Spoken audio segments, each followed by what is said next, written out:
Chinese President Xi Jinping had a conversation with Ukraine's President Volodymyr Zelensky for the first time since Russia's invasion of Ukraine.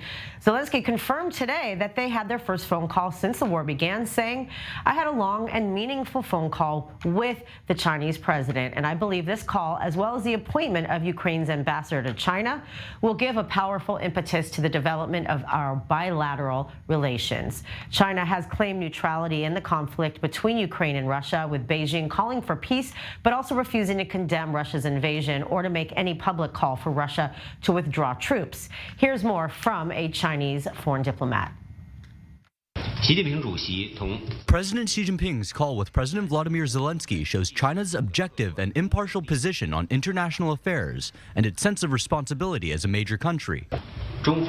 China will send special representatives of Chinese government and Eurasian affairs to Ukraine and other countries and hold talks with all parties on resolving the Ukraine crisis there.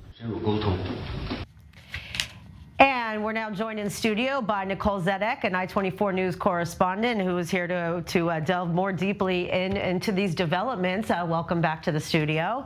So explain why this is monumental and what kind of role China could really play, if any, in bringing an end to this conflict. Well, first, this is a major step because it's the first conversation and phone call that these two leaders have had since the start of Russia's invasion. So for more than a year now, they have not talked. And when you compare that to China's conversations with Russia, the Russian and China leaders, they've spoken 5 times over the course of this invasion, including a face-to-face talk just last month when she went to visit Moscow. And it's actually that visit that really sparked this whole phone call to happen. And so it was a big deal. And Zelensky has been pushing for this phone call for months now. And in fact, ahead of Xi's visit to Moscow, that's when we heard some rumblings back in March that both Chinese and Ukraine leaders were working to make this phone call happen. Now, it's obviously taken a little while for us to get here, but now that it has happened, as you said, it was a long phone call according to Zelensky, and they think that some potential work is actually going to hopefully come of this, and that's also China's goal in all of this. Right, and Zelensky said, yeah, he said it was a long, meaningful call. Yes. So that's a very kind of hopeful word to use meaningful. And I think we don't know the details of what they discussed, but what can we exactly? We don't know the details, but we do know that China has confirmed that they will be sending some special representatives to Ukraine to potentially set up some more of these negotiations. Now, we don't have a timeline on when that exact trip will happen, but it is promising, and Zelensky and Ukraine is definitely looking at this from a hopeful standpoint. But I think the rest of the world, especially Western countries, are looking at it from a more realistic perspective. Right, especially obviously given China's relationship with Russia. We don't even know how Russia's reacted or if Putin's even reacted to this phone call yet. Exactly. We have heard from the Russian Foreign Ministry, and they said that they are watching how China is willing to hopefully, push some of these peace negotiations, and so they have definitely watching this phone call unravel. However, the Russian Foreign Ministry also said that at this point right now, they are not open to negotiations. They say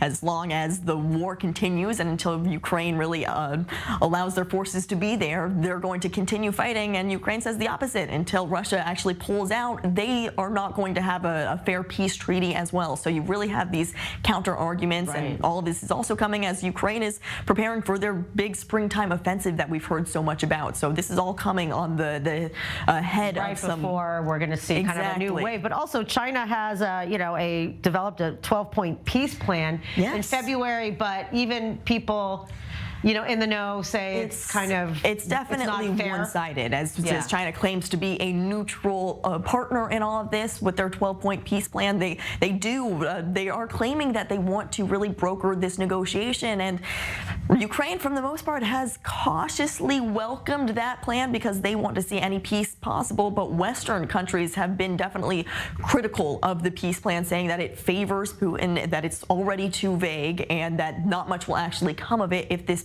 plan does go into place. All right, so it remains to be seen what will happen, if anything. Thank you very much for your insight.